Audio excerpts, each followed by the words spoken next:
Picture Thomas Edison hunched over his workbench, eureka sparks crackling from his frazzled hair, single-handedly banishing darkness from the world, or so the legend goes.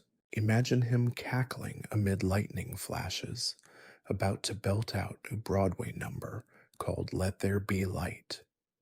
But let's not trip over the extension cord of myth just yet. The classic tale: Edison invented the light bulb out of thin, electrically charged air, conjuring both electricity and glass with a sorcerer's flair. Reality? More of a group project than a solo magic act. Inventors like Humphrey Davy and Joseph Swan had already been sparking up yuki rudimentary bulbs long before Edison's hair reached true mad scientist status. So what was Edison's real bright idea? He didn't invent the light bulb from scratch. If he had, we'd probably still be stuck on the beta version. Instead, Edison perfected the bulb, crafting a filament that didn't fizzle out faster than a party sparkler, and, key point, building an entire electrical system you could actually plug into. Of course, he wasn't toiling alone in the dark. Edison's lab was less a hermit's cave, more an early Silicon Valley startup, buzzing with associates. Red, a team of brilliant minds who never made the marquee. The true magic? Edison was a wizard, not just of invention, but of patents and publicity, making sure his name outshined all the swans and Davies lighting the way. In the end, plenty of bright minds, pun entirely intended, joined forces, slugged it out in patent wars, and occasionally got zapped, all to illuminate history. Without Edison wrangling his crew, light bulbs might still exist, but would probably sputter out just as you're reaching the cliffhanger. Now, that's the real shocker. Just as Edison was part of a broader team, Bell's invention of the telephone also involved collaboration rather than solo effort.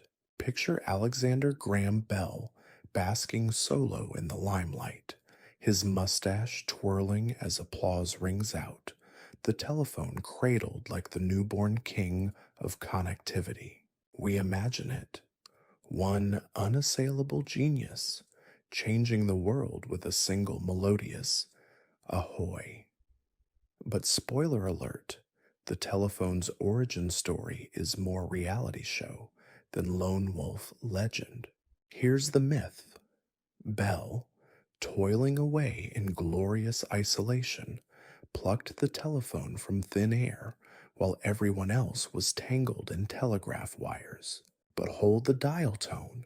Enter Elisha Gray, Bell's equally ambitious contemporary, practically breathless as he burst into the patent office on the very same day. If the patent office had a lightning round, both Bell and Gray buzzed in simultaneously. The fallout?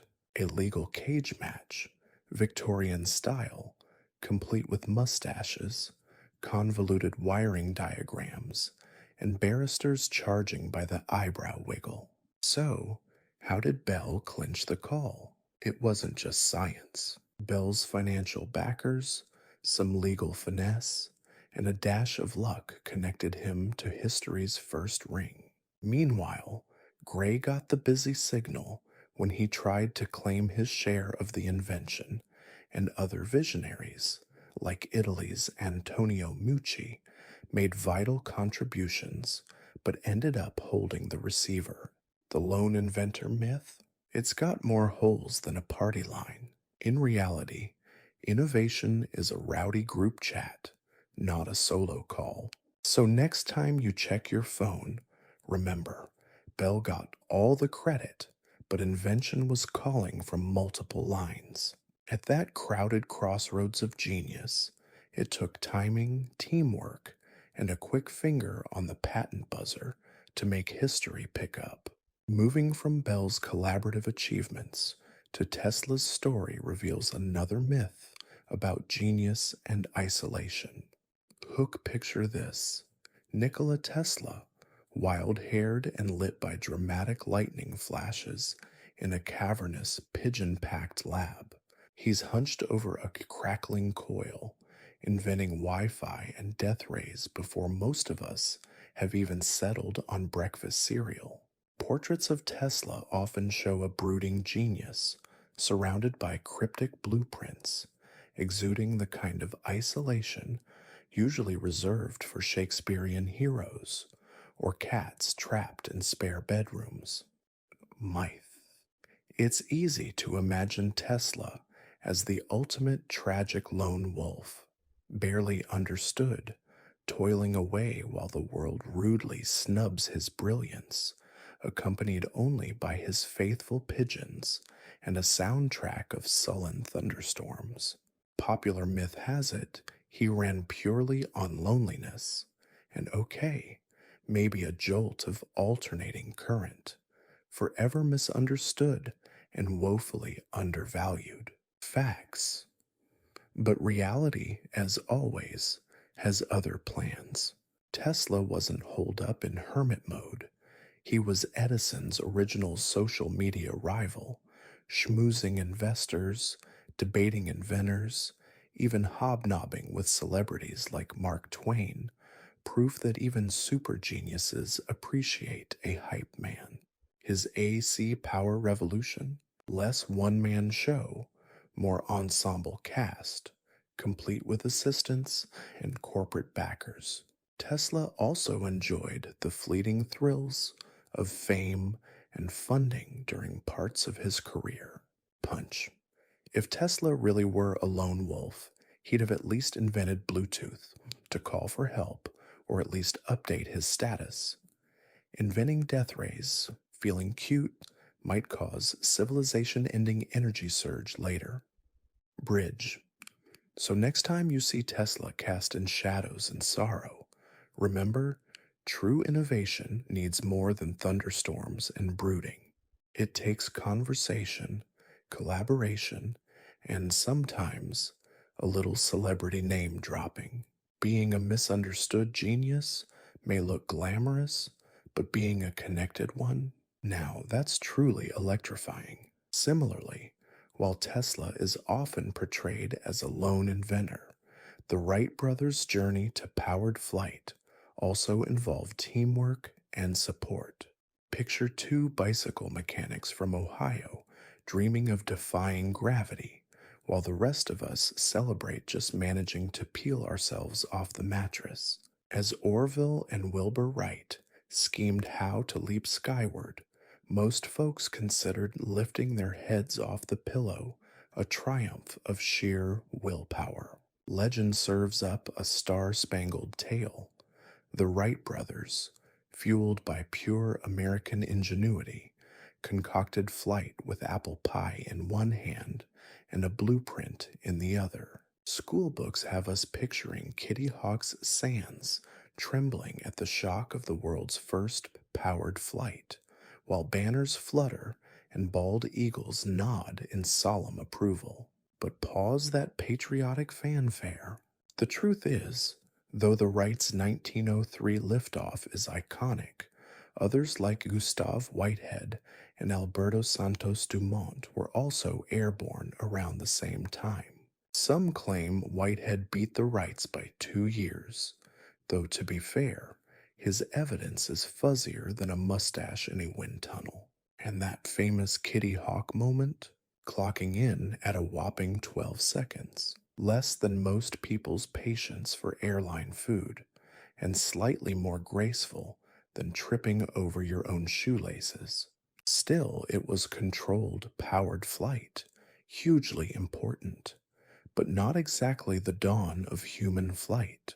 Plenty of inventors had flapped, glided, skidded, and presumably face-planted long before Orville dusted off his goggles. If the Wrights earned flying miles for every crash, they'd have been platinum class for life. Though revolutionary, their maiden flight didn't instantly open the skies. Skeptics abounded, Many said their contraption looked like two bicycles fighting a bedsheet. It took years of stubborn tinkering and more than a little brotherly bickering before the world bought their ticket to ride. Apparently, to get wings, you need more than Red Bull. A blend of blueprints, grit, and relentless sibling rivalry does the trick. In the same way, the Wright brothers' story is more complex than commonly told. Hedy Lamar's contributions extend beyond acting to significant inventions. Hollywood's Golden Goddess or Geek Squad, MVP. Let's peel back the curtain on the real Hedy Lamar. Picture her, draped in velvet, gliding through black and white reels, a symphony of cheekbones and flawless lighting. Hollywood's Cleopatra, made for close ups and red carpets. The legend? Just a dazzling, pretty face, too busy enchanting leading men to tinker with. Engineering. Leave the patents to the pocket protector posse, darling. Those delicate hands couldn't possibly tighten bolts or, heaven forbid, invent. Meanwhile, the 1940s weren't exactly sending out the memo. Ladies, lab coats welcome. Women were expected to design ball gowns, not breakthrough military tech. Double whammy? In Tinseltown, brains and beauty rarely shared the marquee. Enter reality. Stage left. Hedy Lamarr could outshine spotlights and outwit Nazis. Partnering with avant-garde composer George Antheil, she co-invented frequency-hopping spread spectrum, a jazzy radio system preventing enemy jamming of World War II torpedo signals. Not bad for someone who also aced the smoldering stare. This wasn't a patent worn like a costume piece, though admittedly, it would have looked stunning paired with pearls. Their invention laid the groundwork for Wi-Fi, Bluetooth, GPS. So if you're scrolling on a smartphone right now, tip your hat to Hedy. Time to retire the just a pretty face cliche. Hedy did calculus in her head while nailing close-ups. Hollywood's loss, Silicon Valley's gain. Sometimes it really is brains and beauty. No lab coat needed. Continuing the theme of misunderstood inventors, Steve Jobs is often credited alone for the iPhone, overlooking the collaborative efforts involved.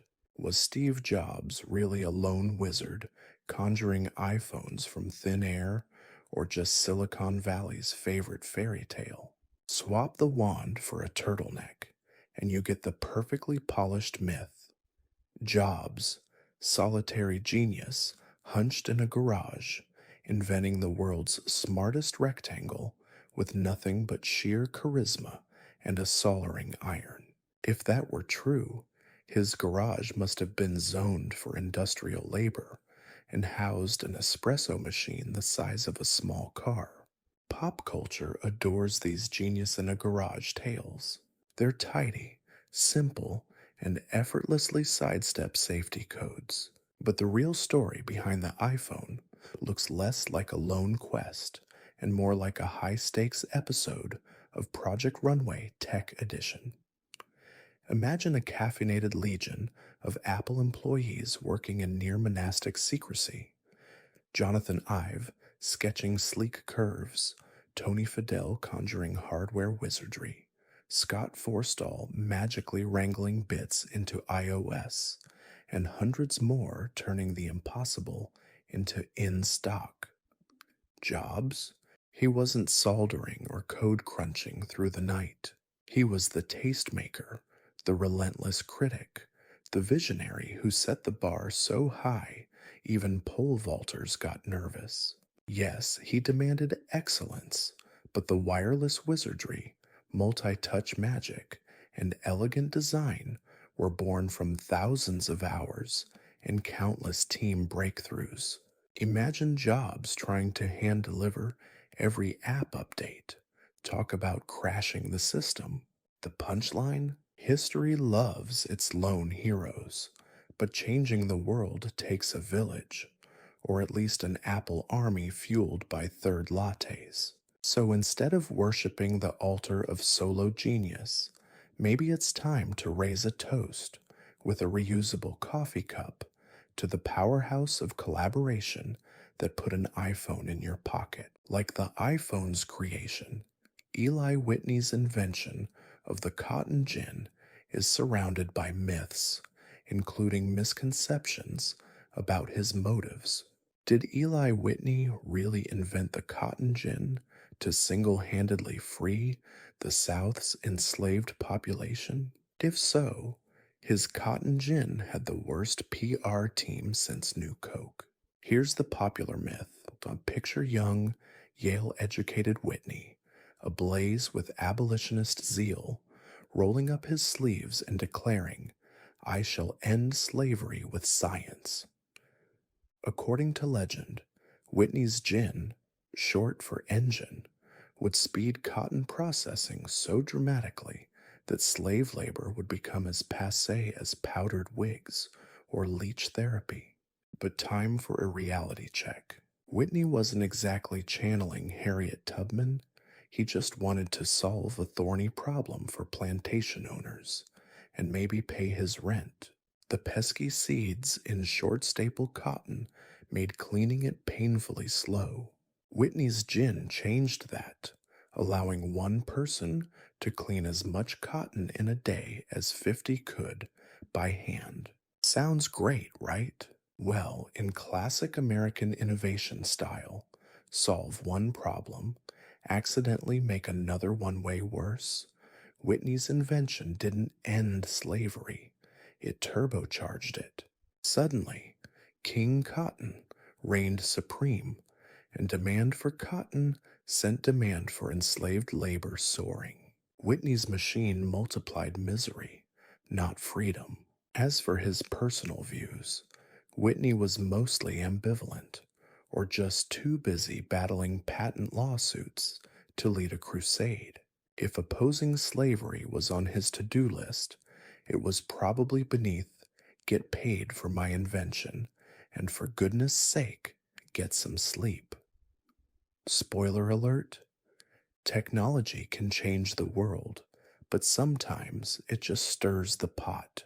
If only ending oppression were as easy as pulling a lever. Finally, just as myths surround Whitney's invention, Leonardo da Vinci's machine designs prompt questions about whether he actually built them.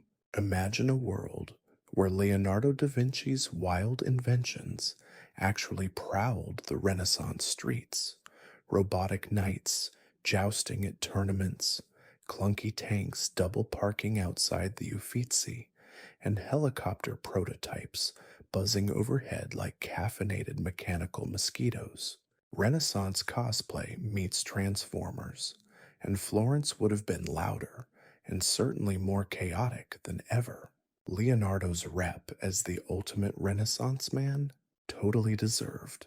But let's be honest, he was more of a notebook hoarder than a mad inventor unleashing steam-powered mayhem. Popular legend insists his notebooks were blueprints for an army of clockwork wonders, lost forever thanks to history's clumsiest assistant. The truth? Most of those sketches never made it past the doodle stage. His workshop was less robotics lab and more paper factory. Leonardo's notebooks, a dazzling mix of genius diagrams and, yes, occasional shopping lists, prove even geniuses daydream and forget the groceries. Why didn't his machines take over the Renaissance?